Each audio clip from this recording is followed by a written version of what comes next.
अस्सलाम वालेकुम। Traffic problems, बहुत प्रॉब्लम। मैं रोज़ आउटकम करता हूँ, तकरीबन 3 to 4 आवर्स की ड्राइव होती है। It is not due to distance, it is due to the traffic. इसी तरह मेरी तरह के एक साहब रोज़ ट्रैफिक इतना आउटकम करते थे और हस्बे आदत रेड सिग्नल को इधर उधर देख के वो क्रॉस कर जाते थे। एक दिन उन्होंने रेड सिग्नल को क्रॉस किया, सामने एक पुलिस वाला खड़ा था, उसने रोक लिया, इधर आए। उन साहब से पूछा, आपको रेड सिग्नल नहीं नज़र आया? मैंने कहा जी बिल्कुल नज़र आया। फिर आपने रेड सिग्नल क्यों क्रॉस किया? कहते जी रेड सिग्नल तो नज़र आया, आप खड़े हुए नज़र नहीं आए। ये एक वाक़या है पाकिस्तान का, और 50 रुपए में उन्होंने जान छुड़ा ली। एक वाक़या मैं आपको सुनाता हूँ। 2007 में मैं रसूल खेमा में था, दुबई में। रात के 2 बजे एयरपोर्ट में जा रहा था टू रिसीव समवन। एक सिग्नल जो है ग्रीन था, और जब मैं उसके नज़दीक पहुंचा वो ग्रीन ब्लिंक करना शुरू हो गया। मैंने कहा चलो, मैं स्पीड में था, मैं निकल जाऊंगा। लेकिन जैसे ही मैंने सिग्नल को थोड़ा सा क्रॉस किया, रोड के सेंटर में था, वो सिग्नल रेड हो गया और चारों तरफ से एक फ्लैश जो है वो ऑन हुआ और मैं निकल गया। और फिर मुझे याद भी नहीं रहा। 1 साल बाद जब मैं अपने गाड़ी के पेपर्स रिन्यू कराने के लिए गया तो उन्होंने रसूल खेमा में मुझे कहा, you have fine of 500 dirhams. मैंने कहा जी ले लें। नो नो नो नो, आपको दुबई जाके जमा कराना पड़ेगा। मैं दुबई चला गया। उन्होंने कहा जी 500 दिरहम जुर्माना तो है, लेकिन साथ में 1 हफ़्ते के लिए हमने आपकी गाड़ी भी बंद करनी है। That was a big problem. गाड़ी के बग़ैर दुबई में आप नहीं रह सकते।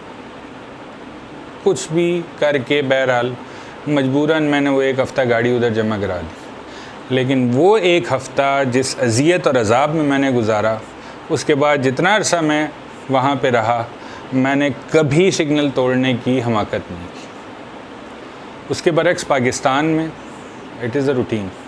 सुबह के टाइम इधर उधर देखा, कोई नहीं है, निकल गया। ट्रक, टैक्सियाँ, रक्शे, चिंगची, ट्रॉलीज़, साइकिल, मोटरसाइकिल, गर्स, जो जिस चीज़ के भी पहिए हैं, वो रोड को पूरा का पूरा किसी भी हिस्से को इस्तेमाल करना अपना हक समझता, पैदाइशी हक समझता। रीज़न क्या है? ट्रक हैं, चार लेन्स हैं, वो चारों लेन्स में आ जाएंगे और किसी को जगह नहीं देंगे। वही लोग जब मोटरवे पे होते हैं तो बिल्कुल इंसान के बच्चे बने होते हैं। क्यों बने होते हैं? डंडा है। वही मोटरवे पुलिस जब जीटी रोड पे होती है तो नोबडी केयर्स। क्यों? उनके पास शायद वो अथॉरिटी नहीं है, शायद वो पावर नहीं है, शायद वो बैकअप नहीं है। मुझे तो ये लगता है कि वो सिर्फ अपनी तनख्वाहें बनाने के लिए जो है जुर्माने करते हैं जीटी रोड के ऊपर।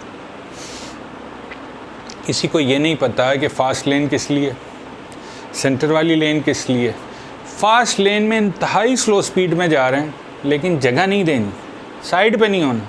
मोटरसाइकिल वाले तो शायद सारे पाकिस्तान के मोटरसाइकिल चलाने वाले जो हैं वो मौत के कुएं में मोटरसाइकिल चला सकते हैं, शायद उनसे भी बेहतर चला सकते हैं।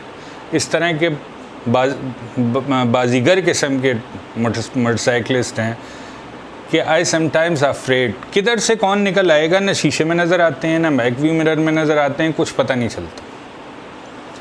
इसकी रीज़न क्या है? इसकी रीज़न हमारा एटीट्यूड है। हम लोग बाहर जाके, बाहर को छोड़ें जी, मोटरवे पे जाके इंसान के बच्चे बन जाते हैं। क्यों? क्योंकि हमें डर लगा होता है, हमें डंडे का, जुर्माने का। हमें पता है मोटरवे ने पकड़ लिया, छोड़ेगा नहीं। जीटी रोड वाले को 150 दे के छूट जाएंगे, या जो है वो कोई रोप डाल देंगे। क्या रीज़न है इसकी? क्या वजह है इसकी? हम कहाँ जा रहे हैं? हम किस तरीके के लोग हैं? सारी दुनिया को हैरान और परेशान करने वाले लोग हैं। अच्छा, पाकिस्तान की ड्राइविंग शायद हम लोग समझते हैं कि दुनिया की मुश्किल तरीन ड्राइविंग है, लेकिन एक कौम हमसे भी ज़्यादा मुश्किल ड्राइविंग करती है। वो हैं इजिप्शियंस। इतनी फास्ट, इतनी रफ़, मेरे ख़्याल में मैं अगर ये कहूँ कि अल्लाह ताला ने पाकिस्तानी और इजिप्शियन कौम को एक ही सांचे में बना के 2 हिस्सों में डिवाइड कर दिया, सिर्फ ज़बान मुख्तलिफ कर दी, तो बिल्कुल सही हो। सारी हरकतें हमारी वाली हैं, but we have to wake up.